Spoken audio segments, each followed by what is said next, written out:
BSF और CISF से संबंधित जो महत्वपूर्ण सीरीज चल रही थी उसी में अपन आगे बढ़ते हुए जीके के टॉप जो क्वेश्चन है उनको देखेंगे। ये सभी क्वेश्चन प्रीवियस की ईयर क्लासेस से जो उठाए गए, कुछ क्वेश्चन इसमें करंट के भी रहने वाले हैं, यानी कि आप ये कह सकते हो मिक्स के जो क्वेश्चन है। तो आपको सबको पता है कि 25 नंबर की जो जीके होने वाली आपकी, और अपना टारगेट है 25 में से आउट ऑफ 25, यानी कि कहने का अर्थ है 25 ना सही लेकिन 24 नंबर तो कम से कम आए, और अपन इतने सेट करवा भी देंगे तब तक। उसके बाद एसएसबी जो ड्राइवर का जो पेपर जो फिजिकल है वो चल रहा है, तो उसके लिए भी जो तैयारी करें उनके लिए भी ये बहुत ही बेनिफिशियल होने वाली है, बहुत ही लाभदायक होने वाली है क्लास। तो क्लास से जुड़ना ना भूलें, और वीडियो के डिस्क्रिप्शन में टेलीग्राम का लिंक दिया गया, उसे भी ज़रूर ज्वाइन करके रखिएगा।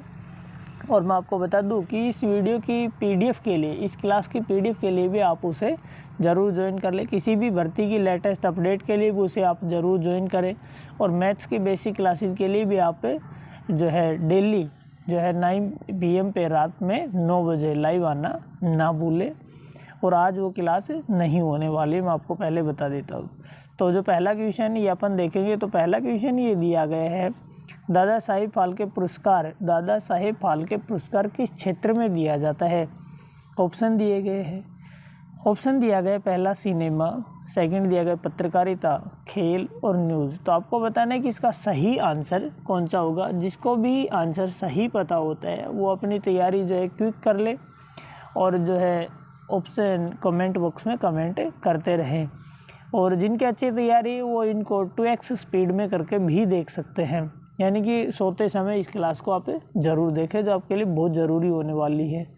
तो मैं आपको बता दूं कि दादा साहेब फाल्के पुरस्कार जो है सिनेमा के क्षेत्र में दिया जाता है, और इसकी शुरुआत 1969 में 1969 में इसकी शुरुआत हुई थी। सेकंड क्वेश्चन दिया गया आपका कि सिख धर्म के संस्थापक कौन थे? सिख धर्म के संस्थापक कौन थे, मैं आपको फिर से बता देना चाहता हूँ। इसमें वही क्वेश्चन है जो बार बार रिपीट किए गए, और करंट के भी वही क्वेश्चन है जो वर्तमान में हुए एग्जाम में पूछे गए। जैसे CDS का एग्ज़ाम हुआ था अभी, इसी तरह के बहुत सारे एग्ज़ाम हुए उनमें। तो ये इम्पोर्टेंट क्वेश्चन की सीरीज में आपके लिए लेके आता रहता हूँ। तो मैं आपको बता दूँ सिख धर्म के संस्थापक कौन थे, तो ये ऑप्शन दिया है गुरु नानक, गुरु शंकराचार्य जी, गुरु आदिनाथ, और इनमें से कोई नहीं। तो मैं आपको बता दूँ कि सिख धर्म के संस्थापक जो थे वो गुरु नानक जी थे, गुरु नानक जी थे, ये आपको ध्यान रख लेना है।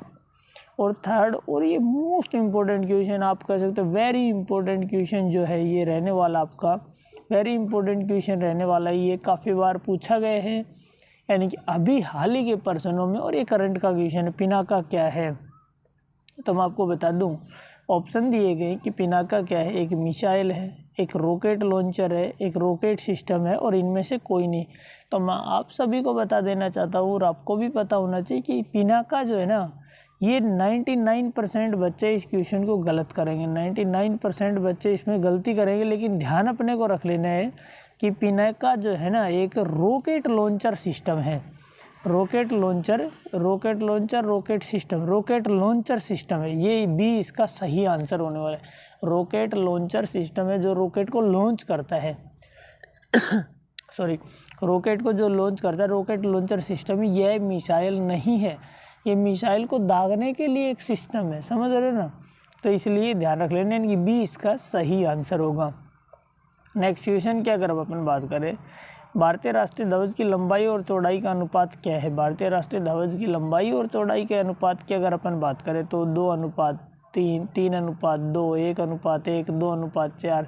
तो आपको सबको पता होगा कि लंबाई और चौड़ाई का अनुपात, लंबाई ज़्यादा होती है और चौड़ाई कम होती है। तो इसका सही आंसर जो रहने वाला है 3:2 रहने वाला है, ये आपका सही आंसर होगा। नेक्स्ट क्वेश्चन की अगर अपन बात करें, देखो कुछ क्वेश्चन इसमें ऐसे दिए जिनके क्विक क्वेश्चन और उसके साथ साथ ही इनके आंसर दिए गए। ऑप्शन मैंने कुछ के बनाए नहीं है, तो कोई इसमें कोई दिक्कत नहीं होगी आपको। शायद कल से आपके सभी क्वेश्चंस के फॉर्मेट जो उसी में अवेलेबल रहेंगे, और ये क्लास अब आप आगे आपके लिए लगातार होने वाली है। तो दोस्तों को ज़रूर जोड़िएगा आप, और क्लास कैसी लगी आपको कमेंट बॉक्स में कमेंट ज़रूर करिएगा।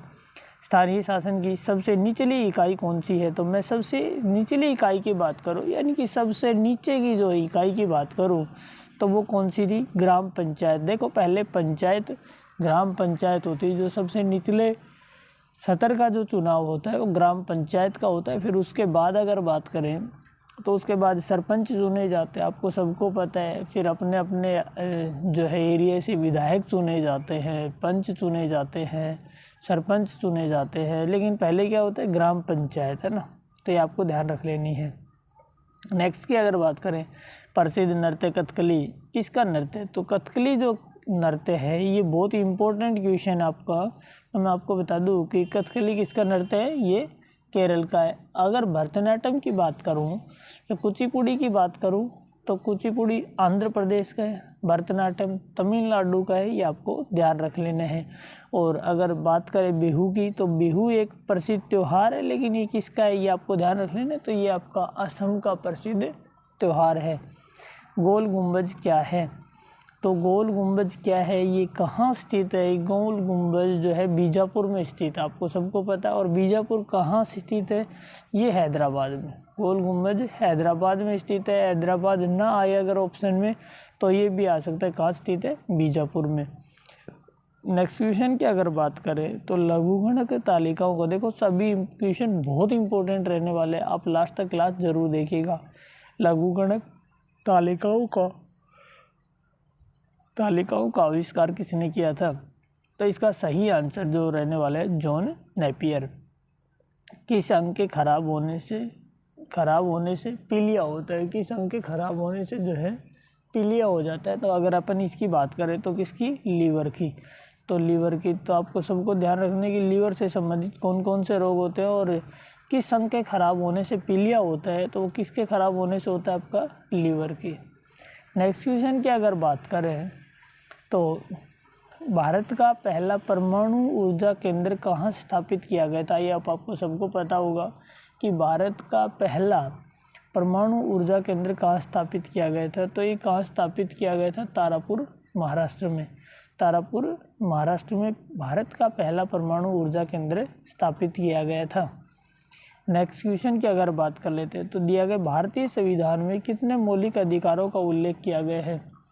भारतीय संविधान में कितने मौलिक अधिकारों का उल्लेख किया गया है? तो ये कितने दिए गए हैं? 6। नेक्स्ट क्वेश्चन की अगर बात करें अपन, तो इस अनुच्छेद को निलंबित नहीं किया जा सकता आपातकाल के दौरान भी। आपातकाल के दौरान भी किस अनुच्छेद को निलंबित नहीं किया जा सकता?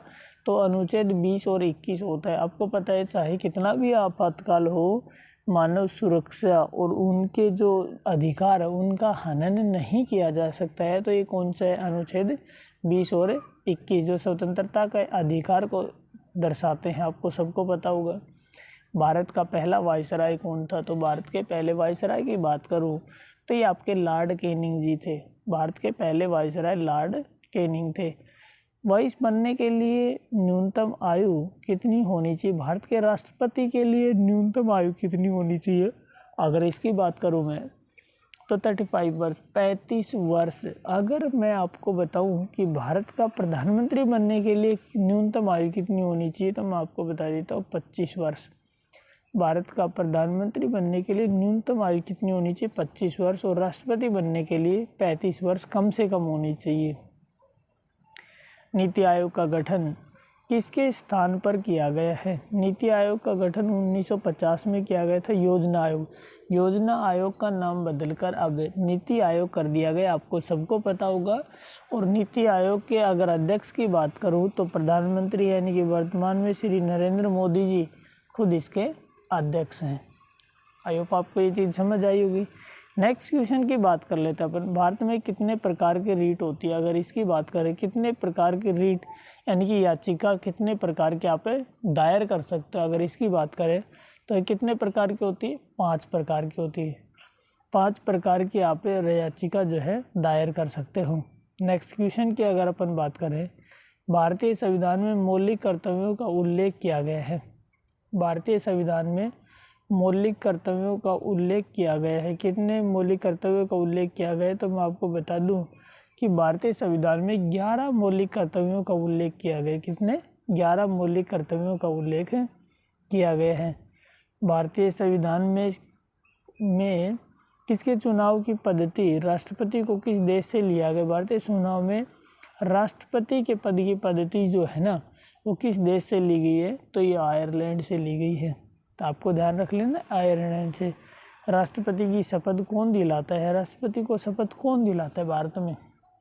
ये इंडिया जो लिखा है इसका मतलब ये राष्ट्रपति को शपथ कौन दिलाता है। क्वेश्चन ऐसे भी आ सकता है, ऐसे भी आ सकता है, भारत में राष्ट्रपति को शपथ कौन दिलाता है। तो आपको बता दूं कि भारत में मुख्य न्यायाधीश जो होते हैं वो राष्ट्रपति को अपने पद की शपथ दिलाते हैं। नेक्स्ट क्वेश्चन की अगर अपन बात करें, भारतीय संविधान के किस अनुच्छेद में राष्ट्रीय आपातकाल के प्रावधान दिए गए हैं, तो वो कौन सा अनुच्छेद? अनुच्छेद 352। अनुच्छेद 352 में राष्ट्रीय आपातकाल दिया गया है। उसके बाद कौन कौन से आपातकाल वो आपको सबको पता होना चाहिए। अनुच्छेद 356, अनुच्छेद 360, 352, 356 और 360। तो 352 में राष्ट्रीय आपातकाल है। और आगे आप सभी देख लेना। उच्च सदन राज्यसभा कितने सदस्य हैं भारत के राष्ट्रपति द्वारा मनोनीत किए जाते हैं? उच्च सदन राज्यसभा को उच्च सदन भी कहा जाता है। पहली बात तो ये ध्यान रखना आप कि राज्यसभा क्या कहलाती है? कि उच्च सदन कहलाती है। और लोकसभा जो है ना, ये क्या कहलाती है? अस्थायी सदन कहलाती है। और राज्यसभा को उच्च सदन या स्थायी सदन भी कहा जाता है। राष्ट्रपति द्वारा मनोनीत सदस्यों की संख्या जो होती है ये कितनी होती है? 12 होती है। अगर मैं आपको बात करूं कि राज्यसभा, लोकसभा और संसद, तो ये कौन कौन से अनुच्छेद में हैं? तो संसद की बात करूं तो संसद 79 में। अगर मैं बात करूं राज्यसभा की तो ये 80 में। और अगर मैं बात करूं लोकसभा की तो ये 81 में। तो ये आपको ध्यान रख लेना है, संसद, लोकसभा और राज्यसभा 79, 80 और 81, ये इनके अनुच्छेद दिए गए हैं। नेक्स्ट क्वेश्चन के ऊपर बात कर लेते हैं। भारत का लघु संविधान किस संशोधन के रूप में जाना जाता है? लघु संविधान 42वां संविधान संशोधन को भारत का लघु संविधान कहा जाता है। 42वां संविधान संशोधन 1976 में हुआ था, जो आप सभी को ध्यान होना चाहिए। जम्मू और कश्मीर राज्य विधानसभा का कार्यकाल कितना होता है? तो ये आपको सबको पता होगा, 6 वर्ष। अखिल भारतीय सेवाओं के लिए नियुक्तियाँ की जाती हैं, किसके द्वारा नियुक्तियाँ की जाती है? तो अखिल भारतीय सेवाओं की जो नियुक्तियाँ किसके द्वारा की जाती है? ये नियुक्तियाँ की जाती है आपकी राष्ट्रपति के द्वारा। शारदा अधिनियम संबंधित है। शारदा अधिनियम किससे संबंधित है? शारदा अधिनियम जो है बाल विवाह से संबंधित है। शारदा अधिनियम बाल विवाह से संबंधित है। मैं फिर से बता देता हूँ, जो भी अपने यूट्यूब चैनल पे नए, प्लीज़ चैनल को सब्सक्राइब कर लेना। जो BSF, CISF या SSB से संबंधित तैयारी करते हैं वो इन क्लासों से जुड़ना ना भूलें, जो आपके लिए बहुत ही ज़रूरी होने वाली है, क्योंकि एक बहुत ही कम समय में बहुत ज़्यादा जो है सवाल आपको सीखने को मिलेंगे बिना किसी टाइम ख़राब किए। क्लास कैसी लगती है कमेंट बॉक्स में कमेंट ज़रूर कर लें। वीडियो के डिस्क्रिप्शन में टेलीग्राम का लिंक दिया गया, उसे ज़रूर ज्वाइन करके रखिएगा। नेक्स्ट क्वेश्चन की अगर अपन बात कर लेते हैं तो नीति आयोग के अध्यक्ष होने, देखो मैंने आपको थोड़ी देर पहले बताया था कि योजना आयोग का नाम बदलकर अब नीति आयोग कर दिया गया। तो नीति आयोग के अगर अध्यक्ष की बात करें तो प्रधानमंत्री खुद नीति आयोग के अध्यक्ष होते हैं। किस ग्रह को बोना ग्रह कहा जाता है? तो आपको सबको पता है प्लूटो को बोना ग्रह कहा जाता है। और अगर हरे ग्रह की बात करूं तो आपको सबको पता है पृथ्वी को कहा जाता है। अगर मैं बात करूं लाल ग्रह की तो आपको सबको पता होगा कि मंगल ग्रह को लाल ग्रह कहा जाता है। हरा ग्रह पृथ्वी को, लाल ग्रह मंगल को लाल ग्रह क्यों कहा जाता है? ये कमेंट बॉक्स में आपको कमेंट करके बताना है, अन्यथा नेक्स्ट वीडियो में मैं आपको बताऊंगा इसके बारे में। चीन सागर उष्णकटिबंधीय चक्रवातों का क्या नाम है? तो इसका नाम दिया गया टाइफून। अगर आपसे भविष्य में कभी पूछे कि टाइफून क्या है, तो टाइफून एक क्या है? चक्रवात है। टाइफून एक चक्रवात है। नेक्स्ट क्वेश्चन की अगर अपन बात कर लेते हैं, हिमालय किसका उदाहरण है? तो हिमालय एक नवीन वलित पर्वत है। वलित पर्वत लिखे या नवीन वलित पर्वत लिखे तो दोनों बातें एक ही है। तो हिमालय क्या किसका उदाहरण है? तो हिमालय वलित पर्वत का एक उदाहरण है। नेक्स्ट क्वेश्चन की अगर अपन बात कर लेते हैं, भारत में सबसे बड़ी सिंचाई नहर कौन सी है? तो ये सिंचाई नहर है। अगर नहर की बात करूँ तो इंदिरा गांधी नहर की बात करूँ तो इंदिरा गांधी नहर इसका सही आंसर होने वाला है। देखो मैं आपको बता दूं, अगर CISF की बात करें, अगर जो है BSF ट्रेडमैन की बात करें, अगर अपन SSB ड्राइवर की बात करें तो सभी में 20 से 25 क्वेश्चन होने वाले आपके जीके के। लेकिन यहाँ मैं 30 क्वेश्चन भी करवा देता हूँ, कभी 40 भी हो जाते, कभी 20 भी हो जाते, कभी 25 भी हो जाते। मेरा मिनिमम मोटो ये है कि आपकी परीक्षा तक आपको मैक्सिमम नंबर ज़्यादा से ज़्यादा आपको क्वेश्चन करवाए जाए। तो ये चीज़ आपको नहीं देखनी, आपको ज़्यादा से ज़्यादा क्वेश्चन जो है रिवाइज कर लेने तब तक। नेक्स्ट क्वेश्चन की अगर अपन बात करें, भारत में सर्वोच्च नागरिक का पुरस्कार कौन सा है? तो सर्वोच्च नागरिक का पुरस्कार कौन सा है? भारत रत्न। सर्वोच्च नागरिक पुरस्कार कौन सा है? भारत रत्न आपका सर्वोच्च नागरिक पुरस्कार है। आज अपने 30 क्वेश्चन की। आई होप आपको क्लास अच्छी लगी होगी, और किसी भी तरह के सजेशन के लिए वीडियो के कमेंट बॉक्स में कमेंट ज़रूर करें कि आप क्या चाहते हैं। और किसी भी तरह की कोई प्रॉब्लम हो, किसी भी भर्ती से संबंधित कुछ पूछना, आप टेलीग्राम ग्रुप जरूर ज्वाइन कर लेते हैं। वहाँ जो है कमेंट बॉक्स का ऑप्शन जो है ओपन है, वहाँ आप चैट करके भी हमसे कोई भी प्रॉब्लम जो है शेयर कर सकते हो। ये जानकारी आपसे शेयर करनी थी। आई होप आपको वीडियो अच्छी लगी हुई। अगर आप अपने यूट्यूब चैनल पे नए, प्लीज़ चैनल को सब्सक्राइब कर लेना। वीडियो के डिस्क्रिप्शन में टेलीग्राम का लिंक दिया, उसे भी जरूर ज्वाइन करिएगा। Thank you.